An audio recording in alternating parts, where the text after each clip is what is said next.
Ciao a tutti, in questa puntata di Forcinet mi dedicherò alle prediction di WWE SummerSlam, il prossimo evento WWE che si disputerà in 2 notti. In questo video mi dedicherò appunto alla Night 1 e poi ce ne sarà un altro per la Night 2, però direi subito di entrare nel merito con il primo match, uno dei primi match annunciati, chiaramente quello tra Tiffany Stratton che difenderà il titolo WWE femminile dall'assalto di Jade Cargill, la vincitrice del Queen of the Ring Tournament, che ormai praticamente già dall'anno scorso, come accadeva anche in passato, dà la possibilità di accedere ad una chance titolata per il titolo principale, per uno dei titoli principali, a chi appunto vince quel torneo, sia in campo maschile con il King of the Ring Tournament, sia in campo femminile con il Queen of the Ring Tournament, come appunto ho detto pochi istanti fa, riferendomi a Jade Cargill. Questo è un match secondo me molto molto interessante perché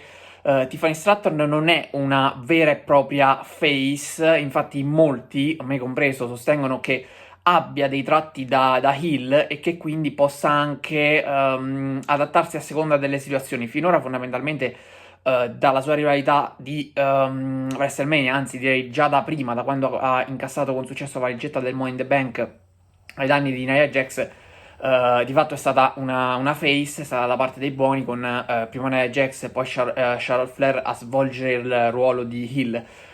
Non mi sorprenderei qualora ci fosse un cambio di fronte in questo match perché sia Tiffany Stratton che Jade Cargill attualmente sono considerate face. Quindi mi aspetto un voltafaccia da parte di una delle due. Credo che a vincere sarà Jade Cargill in qualche modo. E quindi le strade sono due: o vince in maniera sporca Jade Cargill, e qui per questo motivo viene appunto fatta diventare heel e inizia il suo regno da campionessa, il primo regno da campionessa individuale in WWE, come Lee Hill e quindi dalla parte dei cattivi, oppure potrebbe esserci anche l'eventuale turn heel di Tiffany Stratton al termine del match. Però mi aspetto comunque un cambio di fronte da parte di una delle due. È difficile al momento dire chi delle due possa effettivamente cambiare, però io sono più orientato quantomeno verso il cambio di titolo con Jade Cargill nuova campionessa, perché finalmente coronerà questo suo percorso che poteva essere coronato già qualche settimana o qualche mese prima, senza quello stop che ha avuto, quell'infortunio annunciato come tale per quanto riguarda appunto la rivalità con Naomi, ma poi forse prolungato per un po' più del dovuto.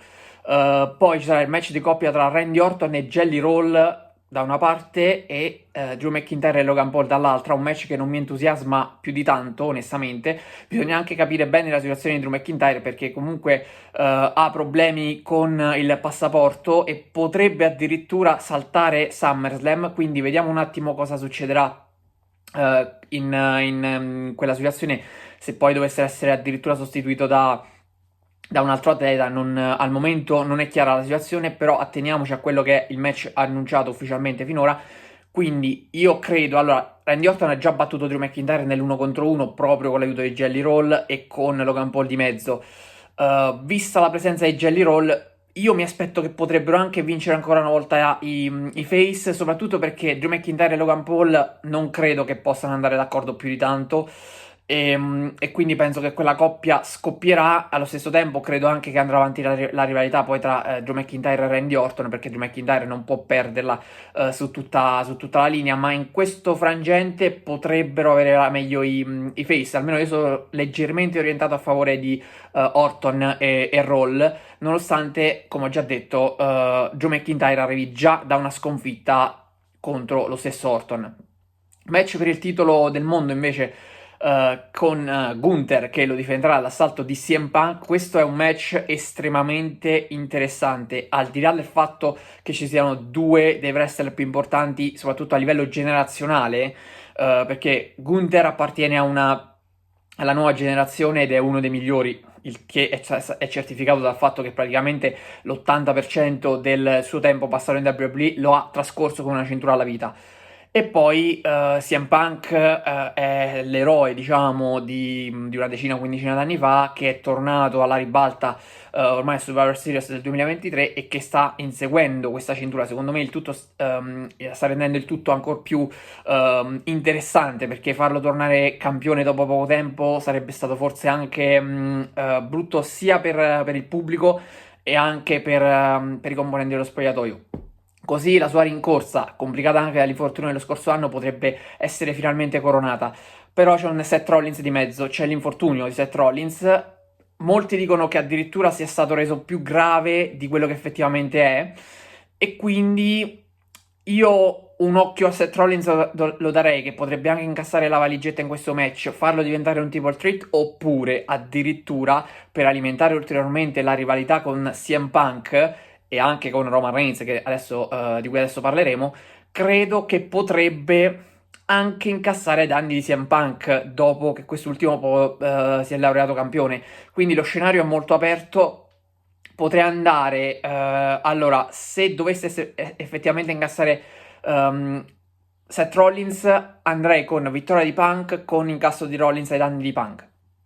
Se invece non dovesse essere pronto per l'incasso Seth Rollins, perché l'infortunio appunto è reale, almeno a livello di entità e di problema, insomma, di giorni di stop, di mesi di stop, allora opterei più per una conferma di Gunther con qualcun altro che si mette di mezzo.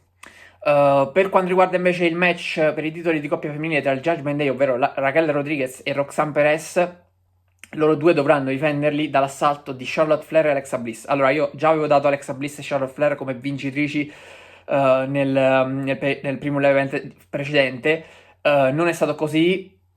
Io la vedevo in quel modo perché o avveniva la conquista dei titoli di coppia oppure c'era lo split immediato. Al momento hanno deciso di andare avanti con questa storyline tra le due, forse perché sta riscuotendo più successo di quello che pensavano. A me piacciono come coppia e mi piacerebbe anche vederle in uno stint come campionesse, che poi sia insomma di breve o lunga durata, perché poi sappiamo chiaramente come andrà a finire, che ci sarà lo split con il tradimento di una delle due.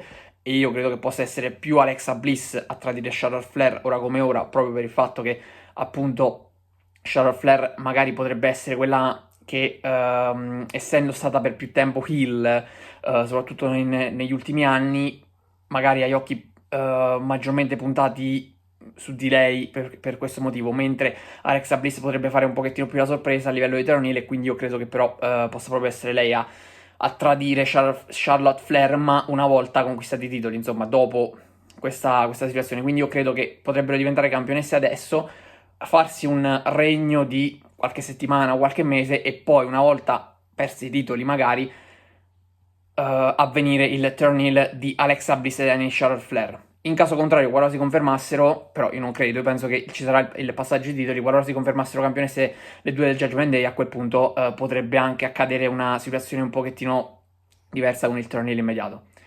Poi, match di coppia tra Roman Reigns e Jey Uso contro Braun Breaker e Bronson Reed. Qui sinceramente io ho pochi dubbi. Ho pochi dubbi per più di un motivo, perché innanzitutto si tratta del ritorno di Roman Reigns da WrestleMania, praticamente ormai si fa quasi soltanto i grandi eventi, insomma i Big Four, e quindi poi non c'è neanche il leader della fazione, ovvero Seth Rollins, quindi io vado molto molto diretto e credo che Roman Reigns e Jey Uso vinceranno il match. Colui che dovrebbe essere schienato suppongo sia Bronson Reed, dato che Braun Breaker comunque lo stanno lanciando al massimo come merita, anzi secondo me metterlo all'interno di questa stable, il fatto che ci sia Paul Heyman e che ci sia Seth Rollins sicuramente lo porta ad elevare, però potrebbe essere anche un'arma a doppio taglio, perché comunque Rollins si prende le luci dalla ribalta, come ha fatto con WrestleMania e poi con la valigetta nel Money in the Bank, quindi bisognerà gestirlo bene Braun Breaker, e credo quindi che non debba essere lui a subire lo schienamento, ma invece penso che dovrebbe essere Bronson Reed, che non lo vedo questo talento. Potrebbe essere importante per la sua massa, per la sua mole, però a me non piace più di tanto Bronson Reed proprio come personaggio, e quindi vado comunque, al di là dei miei gusti personali, vado comunque con la vittoria di Roman Reigns e di Jey Uso. Altro match per la prima notte, per la Night 1 di SummerSlam, sarà quello tra Sami Zayn e Karrion Kross, un rematch, praticamente è un terzo match tra i due. Sami Zayn aveva vinto in un primo live event di qualche settimana fa, mentre Karrion Kross si è preso la rivincita a Raw con l'aiuto di Scarlett Bordeaux. Credo che questa sia la risoluzione definitiva del confronto di una rivalità che non mi ha entusiasmato, ha riportato sicuramente Karrion Kross sulla scena principale. Tra l'altro Karrion Kross bisognerà anche vedere se rinnoverà il suo contratto o meno, quindi questa potrebbe essere anche la sua ultima rivalità in WWE qualora non venisse rinnovato il suo accordo, che scade comunque nel mese di agosto. Non so bene il giorno preciso, ma comunque sarà ad agosto, e quindi è un match interessante. Mi auguro che non sia un match a favore di Karrion Kross. Sarebbe interessante perché potrebbe magari proiettarlo sui piani un po' più alti della federazione, però affosserebbe molto Sami Zayn. Sami Zayn nell'ultimo periodo, dopo aver lottato per il titolo massimo contro Roman Reigns in Canada, praticamente a casa sua, poi sì, è riuscito a conquistare il titolo intercontinentale a WrestleMania battendo Gunther, quindi un grande riconoscimento, ma era comunque il titolo intercontinentale. Lui insegue il titolo mondiale da molti anni, da una vita praticamente, almeno per quanto riguarda la WWE, e non è ancora riuscito a conquistarlo. Quindi, per cercare di far concludere, qualora lo si voglia, perché non è neanche detto che lo faccia, anche a lui la storia come hanno fatto Jey Uso e Cody Rhodes, a quel punto non può perdere Sami Zayn contro Karrion Kross. Quindi io vado con la vittoria di Sami Zayn. Bene, per oggi è tutto, vi do appuntamento alla prossima puntata di Forzinet, e il prossimo video sarà dedicato appunto alla Night 2 di SummerSlam. Ciao a tutti!